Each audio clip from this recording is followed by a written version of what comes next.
කොහොමද යාළුවනේ ඔයාලට? ඉතින් අද ලස්සන vlog එකක් අරන් ආවා. ඉතින් අද මම යනවා මල්ලතුව බලන්න. මම දැන්ටත් මල්ලතුව ගාව තමයි ඉන්නේ. එහෙනම් vlog එකේ දිගටම එකතු වෙලා ඉන්න.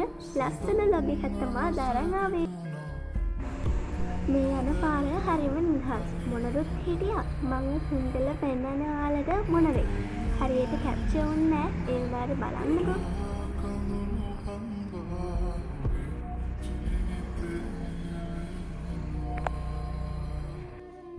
බලන්නකෝ අපිට යාළුවෙක් හම්බුණා. මම නම් දැකලත් නෑ. ඒ වුණාට බලන්නකෝ මෙයාගේ තියෙන ආදරේ. කලකී දේවල් පමණක් පසුපසවාගේ දැනෙනවා සෙවනල්ලා ජීවිතයේ මේ විදිහට ප්‍රාර්ථනා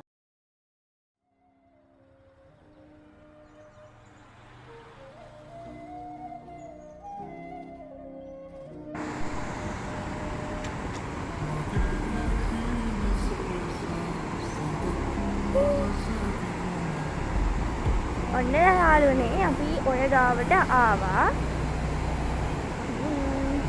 එන්න අපි මේ තේන ගල උඩ ගියා.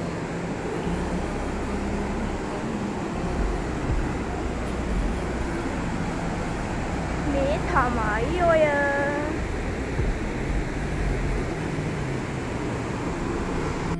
යාළුවනේ මේ තමයි ඒ සුන්දර මල් අතුව.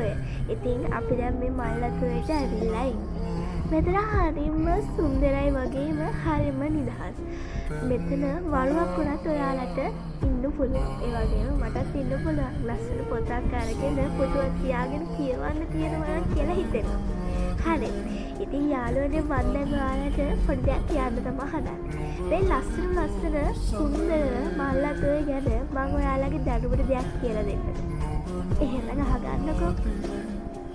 ශ්‍රී ලංකා ශිෂ්ටාචාරයේ ආරම්භයේ මුල්වුණු අනම ජලාශය වන්නේ මල්ලතුව. මේ වතුර හරිම කූල් සනීපයි ඇගට හරිම සනීපයි. අපි දැන් මෙතන තියෙන පාර මුඩටාව මෙහා පැත්තේ අත්තට නැහැ. පොඩ්ඩක් පරිස්සම් වෙන්න ඕන.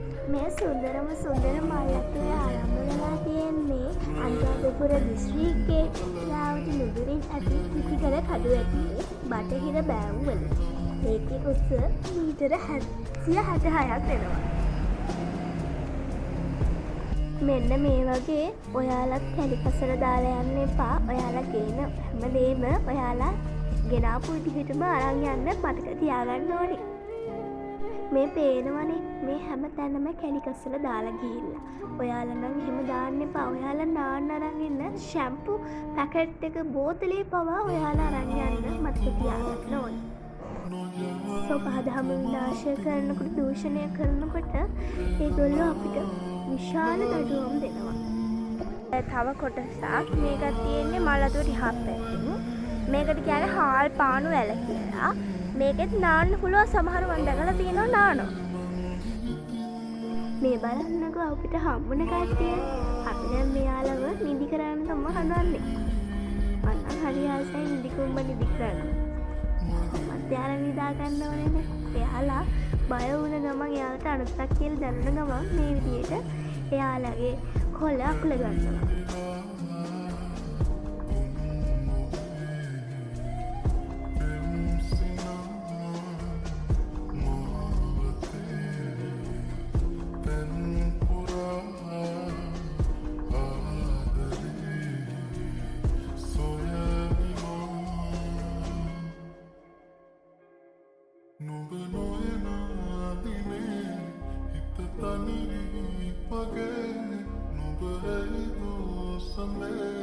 බලන්නකො මෙතෙන්ට සදහිරු සෑයක් පේනවා. හරිම ලස්සනයි නේද? හරි යාළුවනේ මෙතනත් ලස්සන තව ඒ වගේම තැනක්. බලන්නකෝ. දන්නවද? අනුරාධපුර හා මන්නාරම් නගර හරහා තමයි මල්ලතුව ගලාගෙන යන්නේ. මල්ලතුව සිගින් කිලෝමීටර් 164ක් වෙනවා. මල්ලතුවය මහා වංශයේ සඳහන් වෙන්නේ කදම්ම නදිය කියලා.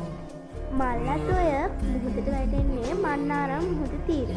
ඒ වගේම මල්ලතොය පෝෂණය වෙන්නේ ඊසානදිග මෝසන් වර්ෂාවෙන්. මල්වතොය ආසන්නම ඖෂධ පැළෑටි රාශියක් තියෙනවා. ඉතින් ඔයාලා આવොත් මේ දේවල් හොඳට නිරීක්ෂණය කරලා යන්න. මට කියන්න අමතක වුණානේ. ඔයාලා දන්නවද මල්වතුවේ ජල පෝෂක ප්‍රමාණය කොච්චරක්ද කියලා? ඒ ජල පෝෂක ප්‍රමාණය වර්ග කිලෝමීටර 3246ක් වෙනවා. හරි එහෙනම් ඔයාලා පොඩි වෙලාවක් මල්වතුවේත් එක්ක ගත කරන්නකෝ.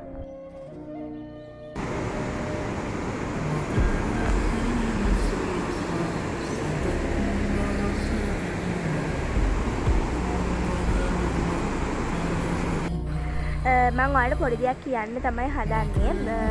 මේ තැන්වල ඔයාලා නාන්න ආවහම සෝදිසියෙන් ඉන්න ඕනේ. මොකද මේ තැන්වල සමහරක් තැන්වල කිඹුල්ලෝ ඉන්න පුළුවන්. ඉතින් ඒ වගේම ඔයාලා ගොඩක් ආරක්ෂා වෙන්න ඕනේ.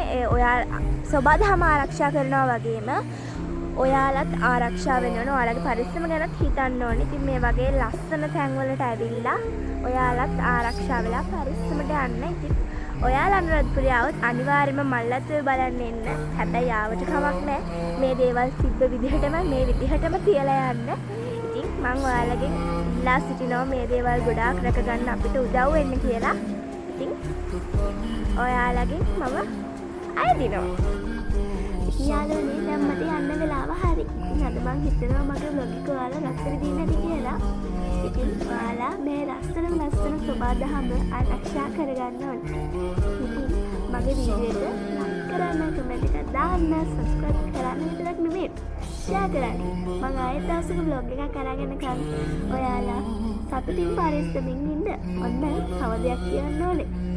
අනුරාධපුරේ આવොත් මල්වතුවේ අනිවාර්යෙන්ම එන්න. හැබැයි ආවට කමක් නැහැ. පරිසරය පවිත්‍ර කරන්න එපා. ඉතින් ඔයාලට සුබ දවසක්.